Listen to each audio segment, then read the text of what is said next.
desert. I loved her so, in the land of enchantment, New Mexico. Riders on the storm, riders on the storm, into this house we're born, into this world we're thrown. We haven't had an air show in about 4 years, and this is the biggest air show we've had in about a decade. So we're really excited to get the community, not only from the Tularosa Basin around us, but all of New Mexico and the surrounding areas, to come out here and see what we do at Holloman Air Force Base and in the military writ large. You know, being on a military base, we've got a fence line, right? And while we fly over our local community, they hear our jet noise every day. They hear us flying around, and they deal with the sonic booms and all the things that come with being near a military base. Unfortunately, we can't bring the community on base that often. So having opportunities like this, where it's an open house, where they can come out, they can see what's going on Holloman Air Force Base, they can witness what our airmen, how they live, how they work every day, is great. And then the other part is we have such an appreciative local community for the military. I mean, it's support that is what we get from them. And we want to give back a little bit. Our airmen are so proud of what they do.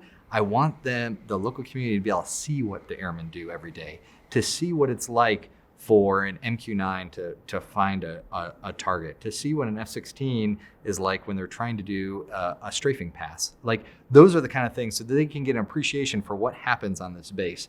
And then for us to bring in these big flagship events, like we've got the Thunderbirds coming this year that haven't been out to Holloman in a decade, to have the Thunderbirds out here and to show them this is what precision air power looks like, and to give a demonstration to the local community. Because, you know, as supportive as they are of us, I want them, I know they're proud of us. I want us to be able to show to them, like, here's the best that we have to offer.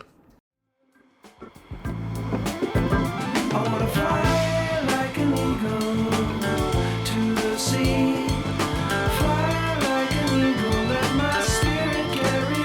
I want to fly like an eagle till I'm free. I go through the revolution, feed the babies who don't have enough to eat. Shoe the children with no shoes on their feet.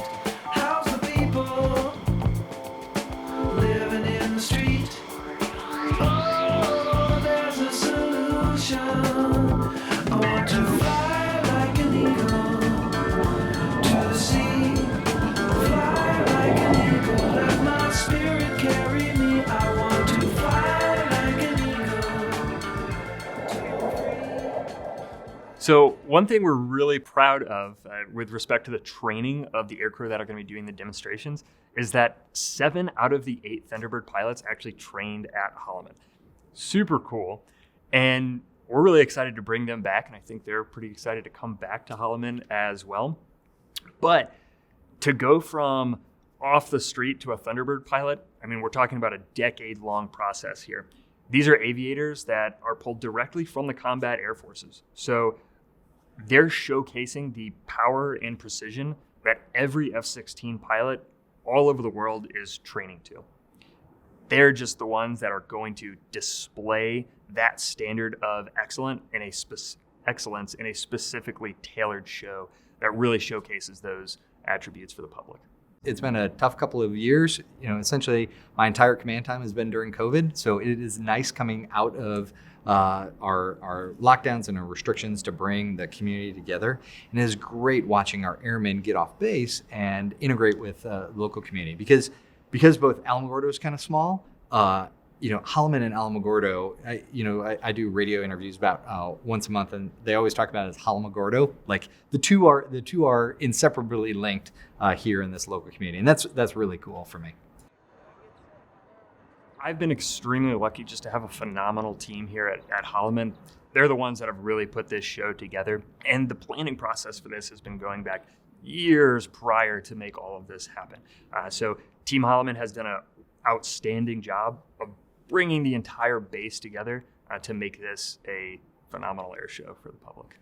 We'll be bringing in airplanes the week prior. We'll be departing all through the week following. And it's going to take a truly massive effort from the base to really, in a short period of time, we've got all the planning done, right? But we're still going to be doing our normal day-to-day mission here at Holloman up to just a couple days prior, when everyone's suddenly going to come together and transform this ramp from day-to-day operations to a place where we can get thousands of spectators from the general public. So a truly heroic effort from, I think, Team Holloman to make that happen, and then get right back to doing business like we do every single day here. The nice thing about producing an air show is that we're bringing in true professionals from all corners of aviation, whether or not that's the Thunderbirds, whether or not it's the Army Special Operations Command jump team, or civilian performers. These are all professionals, and the show is going to be directed by an air boss who controls all the airplanes in the sky and on the ground during the show, makes sure everything goes safely and according to plan. That's been doing this for about as long as anybody else in the business. So we feel really lucky to have him on board for that.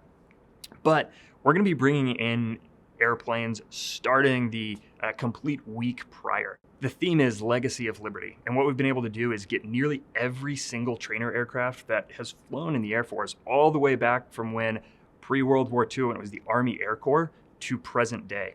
And we think that's something really unique about this air show, because we can't find anywhere that that's been done before. So we are really proud to get that out there and let the public see, since we are a component of Air Education Training Command, the history of all the trainer aircraft that the Air Force has used. Well, to start, believe it or not, I wanted to fly Mustangs like I'm flying today, luckily, but the next best thing was an Air Force fighter, and I just had a passion for aviation since I was a little kid, and wanted to serve my country like my grandparents did as well, and my dad. Yeah, I joined as soon as I could after college, and I got to fly the A-10 as well, so it's neat to see it again. There's 10 heritage pilots, civilian, in the United States that fly airplanes like the Mustang with modern fighters of the current Air Force. So we represent the past, present, and future in a way, and we get to practice with each other and fly throughout the summer. Well, it's the history of the thing. I mean, to think that young men, a lot younger than me, and even younger than most of the young people out here, 19, 18 years old off the farm, flew those things in combat, in Europe, and they hadn't been outside of their, home state. So it's just a neat airplane, has a great history. A lot of these airplanes are from combat units, different parts of the country where they've still got a mission to do. So they're going to come to Holloman for the weekend, and then when they leave, they're going to be back to their normal missions. So it's a really neat opportunity to fit an event like this into the training, into the deployment schedule of assets that are doing the mission all over the world. These are taxpayer dollars at work. So everyone in the country has a vested interest in what the Air Force does on a daily basis to do what we signed up to do, which is protect and defend the Constitution of the United States. I think it's really important that, since we are a part of the local community and we impact the local community with our mere presence and numbers, with the aircraft noise, that they see what they're generating and what their support generates as well. The military is not a for-profit organization, right? So our supporters are the American public. I mean, it's the taxes of the American public that pay for all the training that happens here, that pays all of our airmen salaries. And so I want them to come out here and recognize, here's what we're doing, and we are really, really good at what we do. I mean, this is the most capable Air Force that this world has ever seen, and it's because of the support of the American people that we're able to do it. And so I want them to come out here, and I know they're going to have their socks knocked off by all the static displays we've got out here, all the airborne acts that are going on. They're going to be wowed. I mean, especially this is, I often talk with downtown about, the sound of freedom, because they get to hear our jet noise all the time, but coming out here and seeing the actual aircraft, meeting the aircrew, meeting the maintainers, seeing the weapons loaders, seeing all the folks who contribute to those sorties that they hear every day, I think is going to be pretty important. We're really lucky here in New Mexico to have a community that really supports us. So whether you're just picking up a gallon of milk on the way home from work, there's always someone that's either interested in what you're doing or just wants to thank you for your service. And it's truly rewarding. It's particularly rewarding when you get those kids that want to do this when they grow up, who, regardless of what your job is, doesn't feel awesome when a little kid is like, how do I become you? So it's a really rewarding part of the job. And I think the more we can share that with the community, the better. So we like to say we build the backbone of combat air power. So we are a training base. We're under Air Education and Training Command, and we really have three big missions here. The first one is creating operationally ready F-16 pilots as well as MQ-9 aircrew. So we have both officer pilots and enlisted sensor operators on the MQ-9. Second thing is we still deploy forces downrange to support combat operations. And the last thing is Holloman Air Force Base is the third largest Air Force base in the Air Force by land area. So we have a lot of mission partners, and so we help them to succeed. We produce more combat aircrew here going to what we call the Combat Air Force. So the fighters, the bombers, or remotely piloted aircraft than any other base throughout the Air Force. And so for F-16 side, we produce over 50% of the F-16 pilots every year for the Air Force, and that's about 25% of all the fighter pilots throughout the Air Force come from this base every year. And then on the MQ-9 side, for the remotely piloted aircraft, this is where everyone comes from. We have a couple of partners. We've got a guard partner in California and New York, but all the remotely piloted aircraft for MQ-9, all the aircrew that come from here. Yeah, so there's two sides of this. There's the Holloman side and there's the 49th side. So I'll start with Holloman. We started as the Alamogordo Army Airfield during World War II. And so we were a depot originally and also a training base. And we actually still have hangars here from that time where World War II bombers, B-17s and B-29s were located here for training. Since then, we've done everything from training to combat operations. A lot of test operations have happened here. So the Holloman High-Speed Test Track is here. We're right next to White Sands Missile Range, so we've been well integrated with them through that time. We were the first operational base to have F-117 stealth fighters. We had F-22s. Now we do training. For the 49th wing, we've been all over the world. So the 49th, it started as the 49th Pursuit Group during World War II, heavily involved in World War II, Korea, Vietnam, as well as modern contingency operations. The 49th Pursuit Groups was in the Pacific. And so they were primarily fighter and pursuit aircraft that were island hopping across the Pacific during that time. So that's where we take a lot of our heritage from. We're actually in the lobby of the 49th wing right now, and we've got a lot of our World War II memorabilia here. And so Major Richard I. Bong, who is the top ace of World War II, was part of the 49th Pursuit Group at that time. The German Air Force, in Germany, what they don't have is they don't have a lot of low-level routes to fly jets low-level. They don't have a lot of bombing ranges. Here in southern New Mexico, we've got a lot of both of those. So we have 3 different bombing ranges we manage here, as well as a ton of low-level airspace, both between White Sands Missile Range and just we have military training routes that fly around southern New Mexico. And so the Germans came out here. They were out here for a couple of decades, living, working here on Holloman Air Force Base, whether it was originally F-4s and then Tornadoes. And they absolutely loved it out here. They were really integrating the community. This is when we had some amazing Oktoberfest parties out here. There was a Doner kebab place just off base. But about 4 years ago, the German government decided that they were relocating everything back to Germany. But you'll see touches around base of, we in our air park here, we still have a German Tornado that they donated to us. At the Space Museum downtown Alamogordo, they do as well.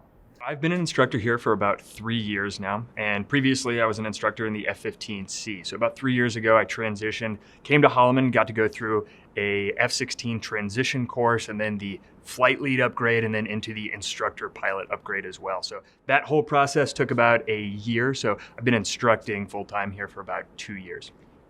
It's a, I think, extremely rewarding job to, like Colonel Keeney said, we produce 25% of all of the fighter pilots for the United States Air Force here.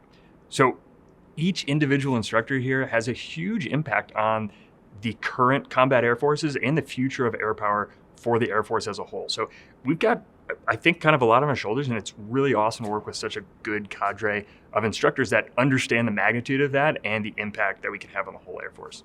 The highlights of my career so far, I'll give you two standout points. One was when I got to lead an intercept of a Tu-95 Russian bomber off the coast of Guam. For me, that was a high point of my tactical career as an aviator. The other high point was watching a student here at Holloman who had struggled with the course initially, and through mentorship and instructorship from the other instructors in my squadron, we got him up to the level where when he finally graduated the course, we were extremely proud of how far he had come. And just seeing him grow, and the fact that it felt like we had done a good job as teachers, as instructors, and really fulfilled our responsibility there was particularly rewarding. I grew up in St. Louis, Missouri, where they built F-15s at the Boeing factory. And my dad worked a project on that plant. And so when I was a little kid, I got to see some F-15s roll off the line. And I thought that was the coolest thing ever. So ever since then, I'd wanted to be a fighter pilot. And as I got a little bit older, the desire to do that changed a little bit from just, man, fighters are so cool, to I think the Air Force and service to the country would be a really good way to spend my time. It's something I thought there was a lot of value in. And there were a lot of people that I had met just from going to air shows when I was a little kid myself that I really looked up to and wanted to emulate as I got older. We're based out of Davis-Monthan Air Force Base in Tucson, so just right down the road.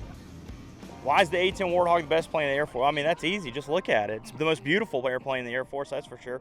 No, it's a great airplane. It's a lot of fun to be out here for the Holloman Air Show and kind of show off the A-10. Probably don't see a lot of A-10s out here at Holloman, so it's fun to bring the airplane out here, bring the team out here, and show off what we can do and what the airplane can do. Yeah, so the A-10 is a purpose-built close air support aircraft. So our whole job in life is taking care of the men and women on the ground. That is all that we train to. That's all we talk about. That's all we think about. That's all the airplane's built to do is close air support and combat search and rescue. So taking care of our men and women on the ground. You know, I always had a passion for aviation growing up, and always had a passion, grew up in a strong patriotic family, had a passion to serve. My grandfather was a fighter pilot in the Air Force for a number of years through the end of the Korean War and in the Vietnam War, so kind of always had the bug growing up and wanted to grow up and fly fast jets, and so that's what I ended up doing. The importance about having a strong military, particularly here at Holloman, comes in the form of combat readiness. As Colonel Keeney mentioned, we not only train 25% of the fighter pilots for the United States, a very large portion of the remotely piloted aircraft aircrew. We also provide airmen that deploy all over the world to support our nation's call. What we do is provide readiness for the country to create air power anytime, anywhere. One of the things I talk to airmen when they come in is, I say, I know Holloman might not have been your number one choice on your dream sheet. That's okay. I'm convinced in the Air Force we don't actually look at your dream sheet. Like, we give you an assignment and then look afterwards. But I said, if you come here, you're going to have a great mission. You're going to have leadership that wants to support you. You have an awesome community around here. And what I want is when you look back on your Air Force career, you say, Holloman was a really valuable assignment to me. And one of the things I tell them to do is get outside, get up into the mountains, go see Cloudcroft, Ruidoso. It's cooler up there. Go check out the national parks. I mean, we are so blessed that just west of here, we've got White Sands National Park. You've got Carlsbad Caverns. You've got the Gila Wilderness. These things that are in southern New Mexico that we just have an abundance of outdoor activities that you can get out to, which is great. I was originally, so I came to Holloman in 1998 to do the centrifuge here. So we had to do centrifuge training before you go into high G fighter training. And just watching the base grow up since then. My wife is from, her family settled in New Mexico after her dad retired from the Marine Corps up in Albuquerque. So I've been coming back to New Mexico since 2001 with her, and I've gotten introduced to New Mexico cuisine. This is the other thing I tell folks is, like, I love regional cuisine and getting into it. And so I tell them, dip your toe in the water. There's green chili cheeseburgers everywhere. Like, that's a good start. But get out there, go Christmas style, have a tamale, have a chili relleno. Those are the things that I really love about here, and I'm gonna miss. I'm going to Korea here in about 2 months, and there's not gonna be any good green chili. The it factor of New Mexico. New Mexico is such a phenomenal place because there's so much going on here. You've got all sorts of different outdoor activities. So whether or not you like mountain biking, our friends recently got a sailboat and we're sailing that in Elephant Butte. Things I never would have thought you'd be doing in New Mexico, right? Getting a sailboat. So you can mountain bike, you can sail, you can go hiking, you can go skiing, anything you want to do outdoors. And I'm a big proponent of getting outdoors. So that's what I really like about it. But the people, the food, the culture, there's just so much to explore. So I really think there's something for everyone here. And man, I know I talked about the food already, but how could you not love it? It's some of my favorite food in the absolute world. So I feel really lucky to have been stationed here.